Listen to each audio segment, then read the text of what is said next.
कहा जाता है राम और रावण का जहाँ तक बात आता है तो कहा जाता है कि राम और रावण में अंतर अगर स्पष्ट करने बैठ जाएं तो राम किसी भी चीज़ में रावण की अपेक्षा उसके उतना बलवान नहीं था, न बल में, न शिक्षा में, न संपत्ति में। राम के सिर्फ जिस महल में रहते थे उसमें सोना की कारीगरी किया हुआ था और रावण का पूरा लंका ही सोना का था जी।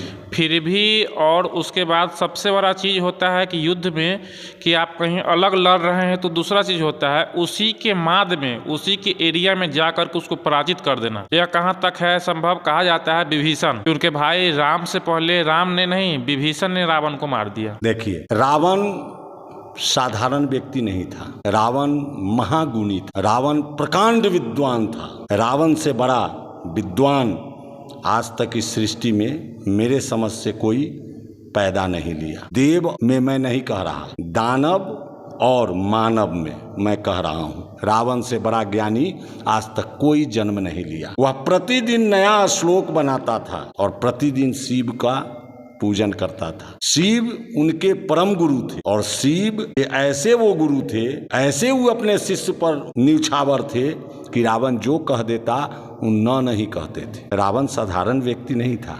लेकिन उनके पराजय का मात्र 3 कारण है मेरे समझ से।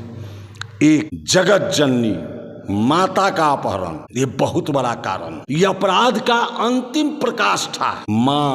माँ बोल के देखिए, आपका रोम रोम खड़ा हो जाएगा। वह माँ जो जगत जननी। एक गलती तो उन्होंने किया कि ऋषियों का खून निकाला। दूसरी महागलती कि माता को उन्होंने बंधक बनाकर अपने पास ले आया और उनके साथ उस शब्द का प्रयोग किया जो एक माँ के सामने नहीं किया जा सकता है। ये बहुत बड़ा अपराध था, बहुत बड़ा। दूसरी बात, भाई भी एक चीज होता है, नीति उनका गलत हो गया, उनका सोच गलत हो गया। कुंभकर्ण ने उन्हें कहा था कि आपने क्या अपराध कर दिया, जवाब नहीं था उनके पास। उन्होंने अपने जवाब को दूसरे रूप मोड़ के कहे कि भाई अगर गलत भी हो उसके साथ भाई को खड़ा रहना चाहिए। इसके आधार पर कुंभकर्ण ने अपनी बलिदान देना सुनिश्चित किया।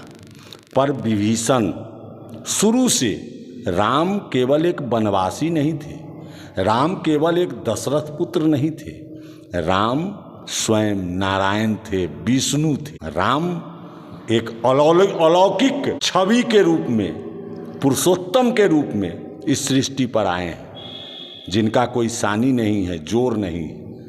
और राम और रावण युद्ध में मुझे जो लगा वो केवल यह लगा कि एक तरफ नीति था और दूसरे तरफ अनीति। अनीति की हार हुई, नीति का जीत हुआ। गलत को पनिश किया गया और सही विजय घोषित हुए।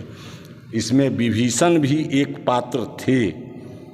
कहा गया है कि बेटी कितनी प्यारी हो घर घर घुमाना न चाहिए, अब भाई कितनी बैरी हो कोई राज छुपाना न चाहिए। विभीषण ने स्वयं कहा था जाकर राज दरबार में रावण को कि ये भैया आपने जघन्य अपराध किया है, प्रतिष्ठा के साथ माता सीता को ले चल के और समर्पित कीजिए प्रभु राम के शरण में, हो सकता है आपको माफी मिल जाए।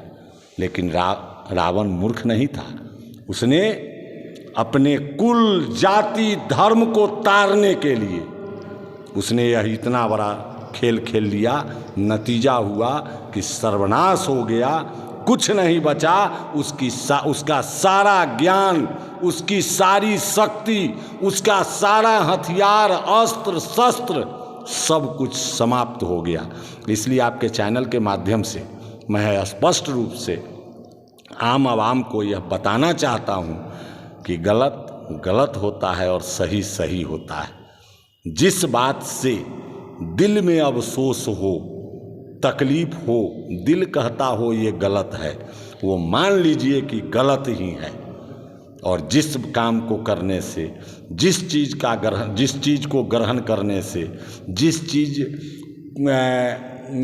को प्राप्त करने से दिल में खुशी हो वो सही काम है, और जिसको करने से दिल में दुख हो। एक आप साधारण एक खीरा किसी के खेत से तोड़ के खा लीजिए। गांव समाज में कोई किससे तोड़ लेता है, आज भी कोई टोकने वाला नहीं है।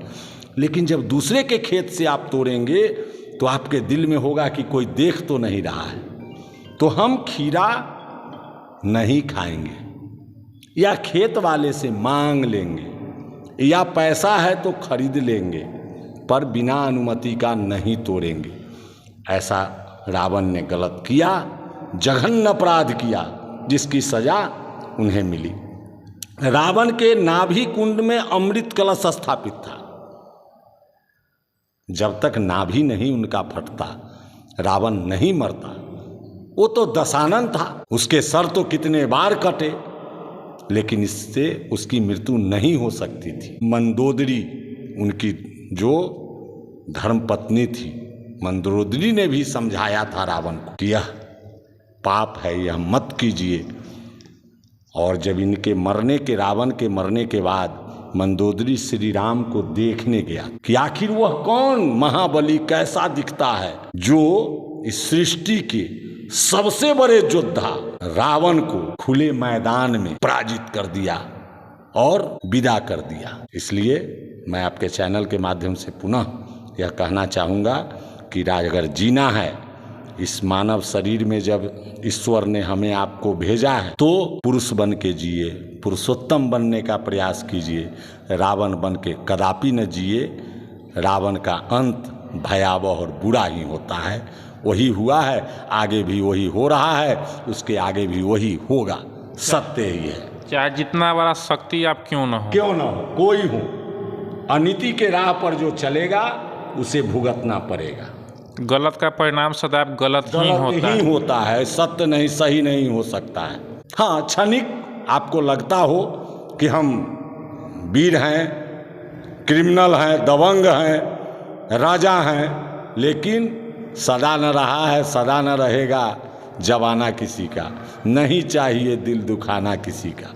किसी लेखक ने लिखा है और किसी गायक ने गाया है, लेकिन ये सत्य है, इसलिए मैं भी बोल रहा हूँ। और सबसे बड़ी एक बात आता है, गांव समाज में अपना देखा जाता है और हम लोगों को सीखने की आवश्यकता है। और पूर्वज, हमारे पूर्वज ही हुए, राम हुए, हम लोग के पूर्वज हुए, और वहाँ से हम लोग सीखते हैं। लोग आजकल के ज़माना में भाई भाई को हत्या करवा देता है, मार देता है, लेकिन बड़े बड़े युद्ध से हम लोग को एक चीज़ और सीखे हैं कि राम के साथ उनका भाई था तो युद्ध जीत गए थे, और रावण के साथ उसका भाई साथ छोड़ दिया, इसलिए वो युद्ध हार गए। अगर रावण के साथ विभीषण होता तो रावण का मार पाना संभव नहीं था राम को।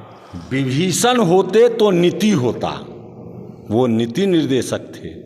विभीषण एक नाम नहीं है, विभीषण एक व्यवस्था थे। वो सही और गलत बोलने की क्षमता रखते थे, और वो जो बोलते थे सभा में उस बात का पूरा पूरा सम्मान होता था। लेकिन चूंकि राजा ने ही गलत कर लिया। रावण कौन था? लंकापति था, लंका का सर्वश्रेष्ठ वह व्यक्ति था, उससे बड़ा लंका में कोई नहीं था। और उसने ही जब गलत कर लिया तो चोरी जोर नहीं सहता है। देहात में कहावत है, हम लोगों के परिवार में बड़े बुजुर्ग कहते हैं कि चोर कभी जोर नहीं सहता। तो उधर चोरी कर लिया, छल से हर के ले आया। अगर रावण में शक्ति होता तो राम से होते ही फरिया लेता। मिर्ग बनने की क्या जरूरत थी? भीख मांगने के लिए द्वार पर जाने की क्या जरूरत थी? माता सीता जिस लक्ष्मण रेखा के अंदर थी, उससे बाहर आके भिक्षा देने का आग्रह करने की क्या जरूरत थी? दो भाई थे, राम और लक्ष्मण। लक्ष्मण भी साधारण नहीं थे, वो शेषानाग अवतार हैं। लक्ष्मण ने कहा था कि मैं जब अपने पर आ जाऊं तो इस पृथ्वी को गेंद बना के खेल लूंगा। समुद्र पार करने के समय भी लक्ष्मण का आया है, पढ़िए। वह साधारण वनवास तो राम को हुआ था। वनवास किसको मिला था? राम को मिला था। लक्ष्मण उनके साथ हुए। भरत भी आए थे पर खराउन लेके लौट गए। शत्रुघ्न तो शत्रुघ्न अनुज ही थे। ये सारी बातें, लक्ष्मण का रहना उस युद्ध में आवश्यक था। लक्ष्मण अगर नहीं होते तो मेघनाथ की मृत्यु नहीं होती। मेघनाथ को इंद्रजीत भी कहा जाता है, और भगवान का राजा इंद्र और इंद्र का सिंहासन भी जीत के रखा था मेघनाथ ने, इसीलिए उसे इंद्रजीत भी कहा गया। वह साधारण नहीं था, वह बड़ा प्रतापी था, वह भी गुणी था, वह भी विद्वान था, लेकिन अनीति के राह पर था, इसलिए सबों का नाश हुआ। यही सत्य है।